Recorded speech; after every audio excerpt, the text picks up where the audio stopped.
নবীজি সাল্লাল্লাহু আলাইহি সাল্লাম এক বৃদ্ধ লোককে নবীজির জামানায় বলছিলেন যে চাচা, হাসরের ময়দানে আমি আপনার হাত ধরে বলবো, মানে উনি বলতো মুহাম্মদ পরকাল হবে, হাসরের মাঠ হবে, আমার এটা বিশ্বাস হয় না। তো নবীজি বলছে চাচা, আমি আপনার হাত ধরে হাসরের ময়দানে বলবো, আপনাকে মনে করাই দেব যে এই যে হাসরের মাঠ হইল নিসান। আমি জানি আপনারা ওয়াদা দিলাম।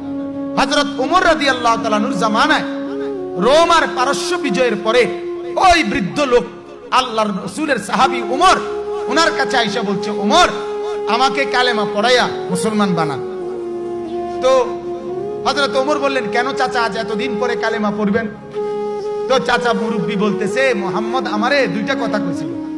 একটা, আমি দুইটা প্রশ্নই করছিলাম মুহাম্মদ রে, বলছিলাম রোম আর পারস্য মুসলমানরা বিজয় করতে পারবে না, কারণ যারা ভাত খাইতো ভাত পায় না, তারা কেমনে রোম আর পারস্য বিজয় করবে?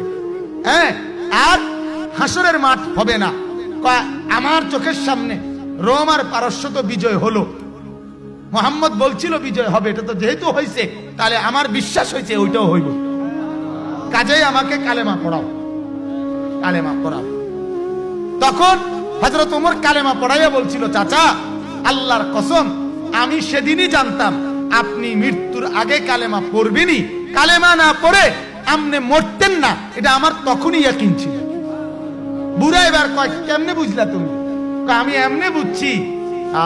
হযরত ওমর বলেন, আল্লাহর নবী আপনার মনে আসেনি চাচা, আপনারে বলছিল চাচা আমি আপনার হাত ধরে বলবো, হাসরের মাঠে হাত ধরে মনে করাই দিমু এইটা হাসরের মাঠ। আর আমার ইয়াকিন, ওমর বলে যে নবী যারে হাসরের মাঠে হাতে ধরবে তারে আল্লাহ জাহান্নাম দিতে পারে না।